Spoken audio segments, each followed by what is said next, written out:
Jusqu'au jour où, au contraire, ce même blocage, par exemple, de devoir payer, d'avoir la pression, d'avoir un enfant, du jour au lendemain devient un énorme moteur pour toi. Parce qu'en fait, tu te dis, ok, ma fille, quel père je veux que ma fille elle ait? Quel modèle je veux que ma fille elle ait? Quelle image je veux que ma fille ait de son père? Et ça, tu ne vas pas réussir à le faire parce que tu as les dernières techniques de coaching magiques, mais uniquement parce que tu vas être toi. Et la seule personne qui met une étiquette imposteur ou expert ou machin, c'est moi-même, avant tout le monde. Je suis une infinité de possibilités et je suis l'opportunité que je veux être à l'instant T.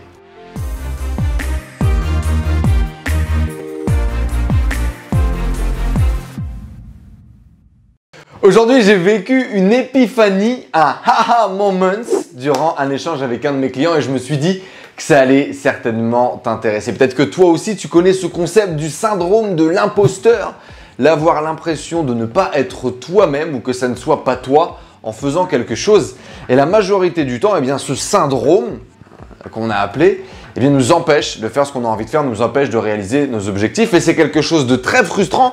Je sais pas toi, mais moi, pendant plein de moments de ma vie, d'expérience, de nouveaux challenges que je me suis lancé, je me suis senti pas à ma place, pas bien dans mes baskets, pas en confiance en moi et donc pas moyen de réaliser ce que j'ai envie de réaliser. Et donc tout à l'heure, quand on était avec mon client en train de travailler notamment sur ce sujet-là, c'est là où tu as le ha-ha moments, tu sais, ce genre de moment où tu es là entre te marrer, avoir un moment et en fait c'est ce moment où tu as une énorme prise de conscience sur un truc qui va shifter peut-être à tout jamais dans ta vie. C'est ça, un haha moments et j'aimerais te partager le haha moments du jour. Si c'est la première fois que tu me découvres, bienvenue à toi, je m'appelle Enzo Honoré, je suis coach pour entrepreneurs. Aujourd'hui, j'aide les gens à mettre plus de sens dans leur vie, à les aider à créer leur vie de rêve, leur vie qui les inspire et notamment à avoir des haha moments. Aujourd'hui, du coup, on parle du syndrome de l'imposteur et ce que je voulais te partager, c'est un petit peu l'histoire de mon client. Moi, je pense que le syndrome de l'imposteur, alors bien évidemment, comme tout le monde, je l'ai vécu, je le vis encore et j'ai l'impression d'ailleurs que c'est quelque chose qui nous suit à chaque palier, à chaque nouvel étage que l'on va réussir à atteindre ou à toucher dans notre vie ou dans le développement de notre business. En fait, c'est simple, tu découvres quelque chose de nouveau, tu es un petit peu en panique à l'idée de le faire, à l'idée de le mettre en place et tu sais pas trop où mettre les pieds, tu sais pas trop où marcher. Tu commences à me prendre un petit peu tes marques, tu fais tes premières actions, tu as tes premiers résultats, positifs ou négatifs, tu prends confiance en toi et tu te mets à avancer. Ce même nouveau terrain devient alors ta zone de confort, devient ta zone de génie, devient ton lieu de jeu favori. Tu prends confiance en toi et t'avances jusqu'au moment où tu vas passer au niveau suivant. Et ça recontinue, ça continue, ça continue, ça continue. Et si tu veux, j'ai découvert que ce syndrome de l'imposteur, ou en tout cas que ce sentiment de pas vraiment être à sa place, arrive à chaque fois que l'on casse un nouveau plafond de verre et que l'on arrive à un nouveau plateau. Plateaux d'ailleurs qui sont complètement différents des uns aux autres parce qu'ils vont être basés principalement sur notre perception des choses, d'accord? Bon, l'idée c'est ça, tu arrives à un nouveau plateau, bam, t'es chaud, nouveau challenge, tu as envie de le faire, et là tu as ce petit moment, tu as une boule dans le ventre, tu perds un petit peu tes moyens, tu sais plus trop quoi faire, comment le faire, et ça va se ressentir, ça va se vivre à perte de vision, perte de motivation. Si tu ne sais pas finalement si c'est la bonne décision que tu devais prendre. Bref, tu te mets à avoir la trouille, la peur d'échouer, la peur de réussir, la peur d'assumer un petit peu et d'aller bien là où tu dois aller. Est-ce que ça va marcher? Est-ce que ça va pas marcher? Et les peurs vont être différentes pour tout le monde. Certains vont avoir peur d'échouer, d'autres vont plutôt avoir peur de se réaliser ou de réussir, d'autres vont avoir, je sais pas, la peur du regard des autres, la peur de la trahison, etc., etc. Il pourrait y avoir plein de raisons possibles. Mais tout ça t'amène à avoir cette espèce de syndrome de l'imposteur où effectivement, tu n'es pas toi, tu n'es pas aligné, ça ne marche pas, il y a quelque chose qui manque. Et j'aimerais vous dire qu'en fait, eh bien, aujourd'hui, et c'est ce haha moment que j'ai eu justement avec mon client, que en fait, le syndrome de l'imposteur, il ne peut pas exister si tu n'essayes pas d'être quelqu'un que tu n'es pas. Le syndrome de l'imposteur ne peut pas exister si tu n'essayes pas d'être quelqu'un que tu n'es pas. Et le syndrome de l'imposteur, en fait, ce serait nous qui le créons. Et également, j'ai deux trucs que j'aimerais te partager qui vont certainement te permettre d'éradiquer littéralement ce syndrome de l'imposteur. Alors, pourquoi est-ce que le syndrome de l'imposteur, il n'existe pas si tu n'essaies pas de jouer quelqu'un que tu n'es pas? Je vais te prendre l'exemple de mon client aujourd'hui, du coup, qui est coach de vie et qui veut accompagner les gens qui sont perdus, qui sont frustrés professionnellement vers plus de passion, retrouver de la passion dans le job, retrouver du kiff au travail tous les jours et donc plus naturellement retrouver du kiff dans ta vie. Et le truc, c'est qu'effectivement, il y avait un énorme problème de positionnement. Il ne savait pas trop comment réussir à conquérir, si tu veux, son marché, à se positionner. Est-ce qu'il devait être plus sur le côté coach de vie, plus sur le côté entrepreneuriat, professionnel, business? Il n'arrivait pas trop à se caractériser, à se positionner. Et donc, il se retrouvait dans un espèce de syndrome de l'imposteur de « je suis en train de me positionner comme un coach alors que je n'ai jamais été coach par le passé, que je n'ai pas 12 diplômes de coaching et 20 expériences de coaching derrière moi. » Ce qui est tout à fait normal en soi. Hein. Quand tu commences une nouvelle activité ou que tu lances un nouveau business, que tu lances un nouveau challenge, forcément, si c'est un nouveau challenge, un nouveau business, etc., tu n'as pas 20 ans d'expérience derrière toi, tu n'es pas bardé de diplômes ou blindé de techniques, de documents, de maîtrise, etc. Et on vit tous ce moment où dans tous les cas, tu n'es pas 100% dans ta zone de confort et dans ta zone de maîtrise. Et c'est normal vu que c'est un nouveau projet, on le répète. Ok ? Et donc du coup, il n'arrivait pas à se positionner, donc il n'arrivait pas à pitcher, donc il ne va pas chercher de nouveaux clients, il ne développe pas son activité de coaching. Ça renforce sa croyance de l'imposteur et qui se dit bah, c'est pas fait pour lui, que peut-être qu'il devrait faire autre chose, etc., etc.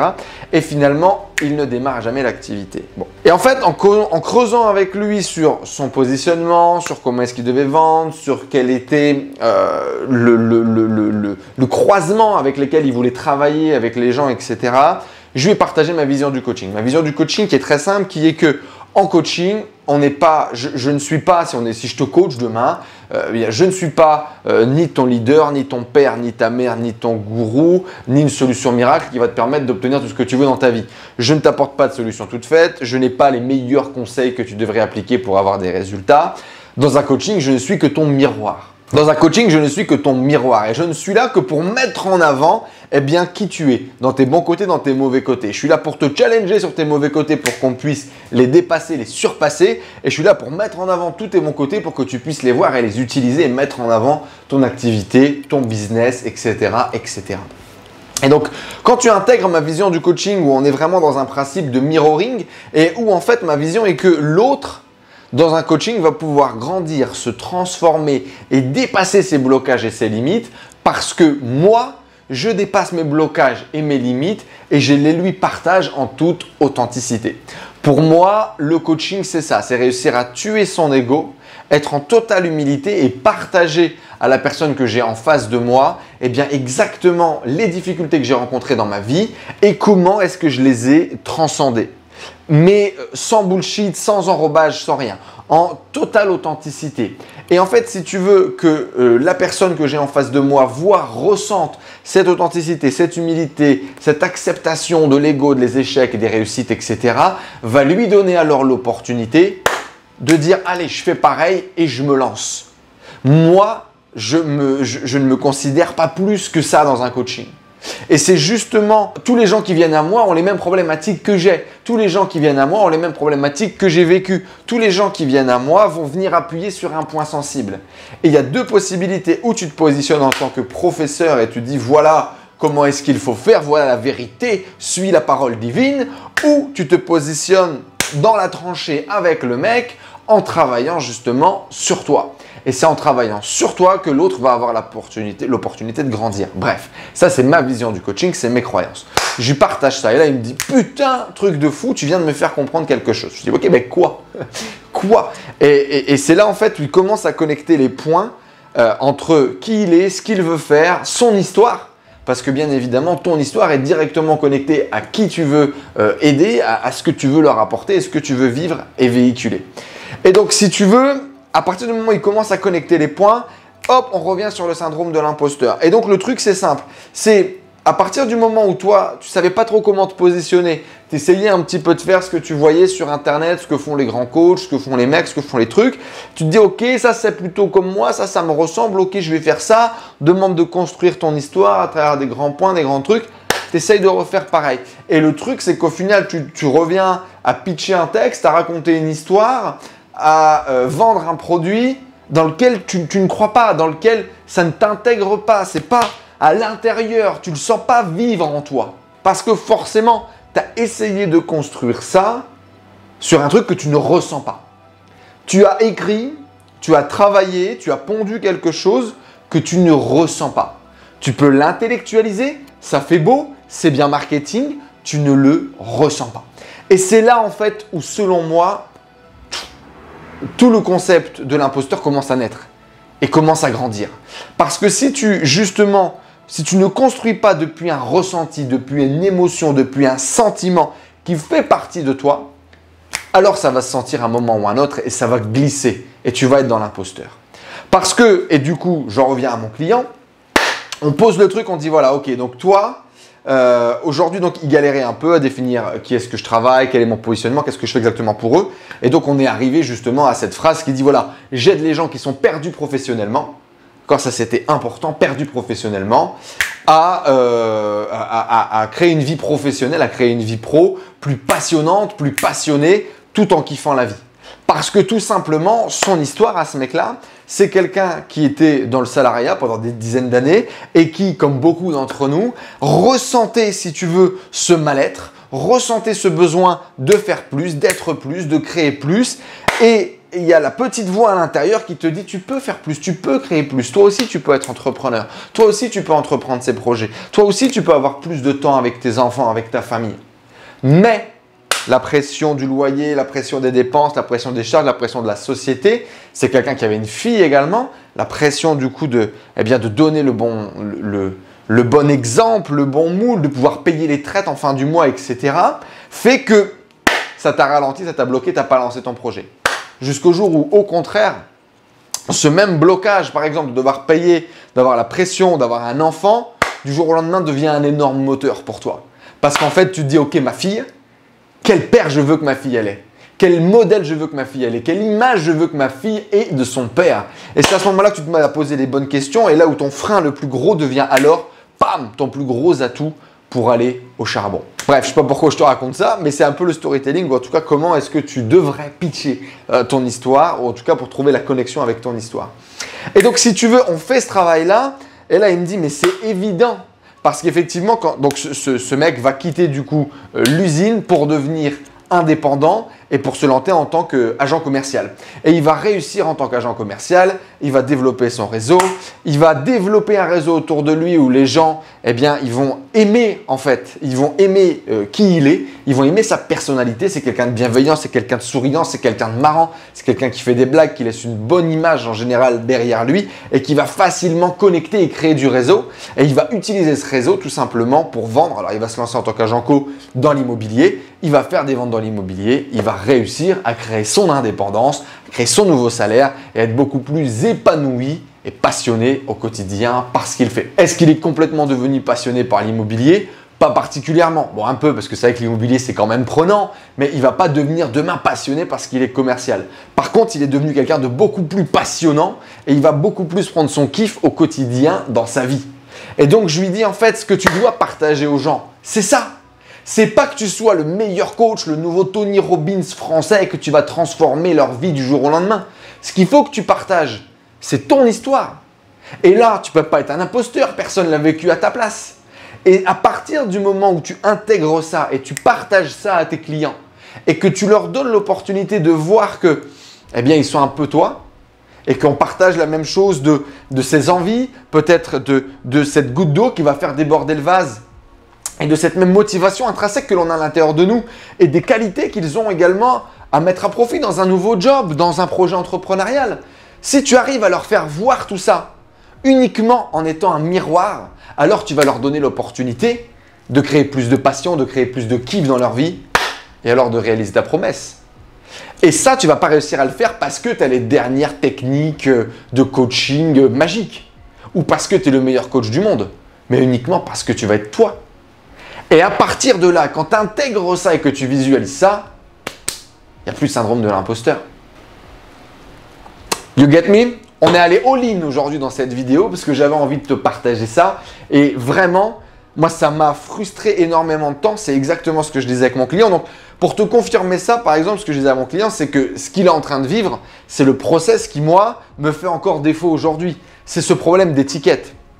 j'expliquais à mon client que le plus important dans le marketing, ce n'était pas de expliquer en 2 phrases l'intégralité de ce que tu pouvais faire pour aider les gens, mais c'était uniquement de mettre en avant le truc qui allait faire que les gens allaient venir vers toi et connecter avec toi et comprendre très rapidement ce que tu fais, qui tu es, comment tu peux les aider.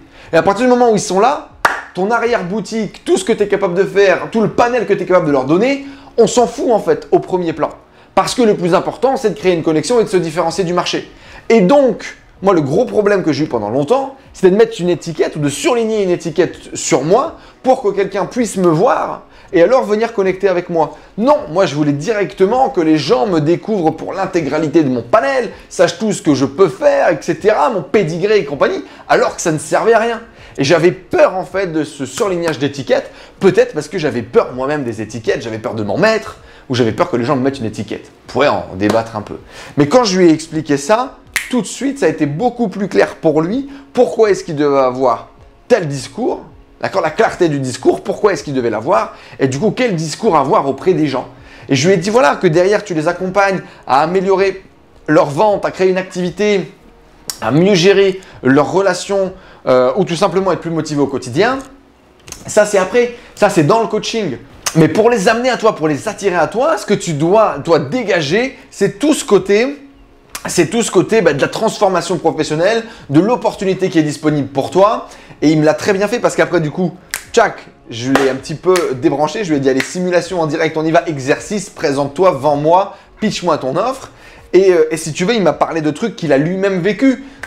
Mais tu ne vas pas quand même rester toute ta vie dans un job. Aujourd'hui, on a l'opportunité de faire plusieurs métiers. Il n'y a pas un métier qui t'est dédié. Et dans tous les cas, si tu restes comme ça, tu vas être triste. Et puis, quelle vie tu vas avoir, quel modèle tu vas donner, quel mari tu vas être pour ta femme, etc. Alors qu'au contraire, ta femme, elle va peut-être finir par se barrer à un moment donné parce que tu ne t'es pas réveillé, parce que tu ne t'es pas secoué, parce que tu n'as pas osé prendre ce challenge qui est face à toi. Et que tous les jours, tu éteins, tu tues cette petite voix à l'intérieur de toi qui dit « tu mérites mieux, tu mérites plus, tu peux créer de plus grandes choses ». Et donc, bien évidemment, tu l'auras compris, le discours était très connecté avec ce que j'aime, ce que je véhicule, ce que je vis moi aussi au quotidien, ce qui fait que j'avais envie de te partager ça au début. Donc, comme je t'ai dit, la première méthode pour effectivement contrer ce syndrome de l'imposteur, c'est de ne pas être ou ne pas essayer d'être quelqu'un d'autre. Donc typiquement là de se faire reconnaître en tant que coach, mais uniquement être reconnu et faire ce que toi tu sais faire, ce que tu as fait, ce que tu as vécu. Sortir de cette idée que du marketing, du paraître, etc. pour être dans l'être, dans l'authentique et réussir vraiment à matcher les gens que tu as en face de toi et maximiser l'impact et la valeur que tu peux leur apporter. Ça, c'est le point numéro 1. Et puis le point numéro 2, et ça c'est l'histoire de ma vie, j'ai l'impression. C'est l'histoire de la vie, comme dirait le roi Lion. C'est cette idée de, cette étiquette de l'imposteur. Il n'y a personne d'autre qui nous la met que nous. C'est le regard des gens si on se dit, mais qu'est-ce que vont dire les gens? Comment les gens vont nous juger? Qu'est-ce que les gens vont penser si je fais ça, si je dis ça, etc. Dans un monde où je peux être qui je veux, quand je veux, maintenant, tout de suite, je suis tout et rien. Tu vois ce que je veux dire? C'est-à-dire qu'aujourd'hui, je suis ce que je veux être. Je développe ce que je veux développer. Et la seule personne qui met une étiquette imposteur ou expert ou machin, c'est moi-même, avant tout le monde. Et si moi je me mets une étiquette, alors les autres vont voir cette étiquette. Encore une fois, par effet miroir ou ce que tu veux. Mais à un moment donné, si je me mets l'étiquette sur moi, je suis qui je veux être à l'instant T, et je suis personne, ce qui me donne l'opportunité d'être tout le monde quand je veux en permanence. Donc par exemple, moi qui suis pluridisciplinaire et qui aime énormément de choses, je suis e-commerçant, je suis coach, je suis entrepreneur, je suis sportif, je suis intervieweur, je suis présentateur, je suis inspirant, motivateur, motivational speaker, peu importe. Et si tu veux, avant ça me dérangeait, j'avais un vrai problème de mettre une étiquette sur moi parce que j'avais peur que cette étiquette, tout le monde la voit, me juge pour cette étiquette et que je ne pouvais plus l'enlever par la suite. Attends, il n'y a que moi qui mets cette étiquette, il n'y a que moi en fait qui visualise cette étiquette et qui amplifie sa valeur.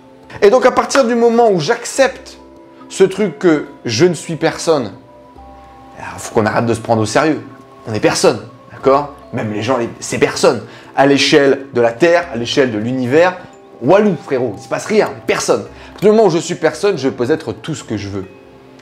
Et il faut que j'arrête d'essayer de me voir que dans un prisme et que justement uniquement à travers un seul prisme. Je suis une infinité de possibilités et je suis l'opportunité que je veux être à l'instant T. À partir de là, il n'y a pas de syndrome de l'expert.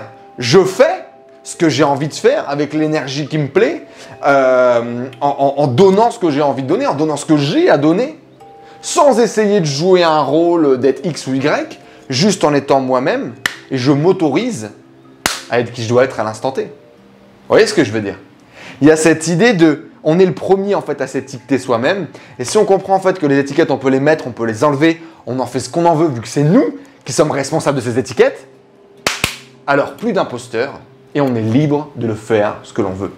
Moi, ce que je vous invite à faire, les amis, c'est faites ce que vous avez envie. Faites-le avec passion, faites-le avec énergie, sans mentir, sans raconter n'importe quoi. Votre vie est déjà suffisamment inspirante, les amis, pour être racontée. Racontée avec passion, racontée avec énergie. Et c'est grâce à cette histoire, votre histoire, que vous allez pouvoir impacter des gens, que vous allez aider des gens à se transformer, à grandir, et que vous allez avoir des résultats avec eux. C'est pas en essayant d'être quelqu'un d'autre. C'est déjà pris, c'est déjà fait, on a déjà vu, ça ne nous intéresse pas. Votre histoire est déjà suffisamment impactante, suffisamment inspirante. Et je suis sûr que plein de gens autour de vous vous l'ont déjà dit, vous l'ont déjà fait remarquer. Mais il n'y a que vous qui n'y croyez pas. Il n'y a que vous qui laissez grandir cet imposteur.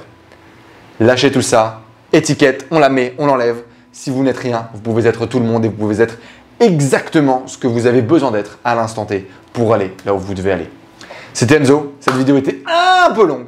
J'espère en tout cas que ce moments vous a permis d'en découvrir un petit peu plus sur le syndrome de l'imposteur, sur comment est-ce que moi je fais au quotidien pour le gérer, pour le manager, pour le supprimer, pour l'éradiquer de ma vie. Et j'espère que ça va vous aider pour développer la vôtre, ajouter plus de sens, ajouter plus de kiff et vivre vos rêves à la hauteur de ce que vous devez les vivre. Parce que vous êtes quelqu'un de génial et j'en suis persuadé. Merci à tous les amis de m'avoir écouté, de m'avoir suivi. Lâchez bien évidemment des commentaires, des likes, partagez cette vidéo à tous vos amis qui ont besoin de tuer le syndrome de l'imposteur. Et si vous voulez au quotidien participer plus à la vie d'une communauté d'entrepreneurs qui sont bienveillants, de gens qui s'entraident pour évoluer dans leur vie, pour évoluer professionnellement, pour évoluer personnellement et qui sont prêts à justement s'entraider pour avancer. Ça s'appelle La Tribu, ça coûte 7 € le premier mois, c'est disponible juste en dessous. Rejoignez-nous, vous allez voir à quel point cette communauté va changer votre vie. Merci d'avoir suivi cette vidéo, je vous dis à très vite dans une prochaine. Ciao à tous.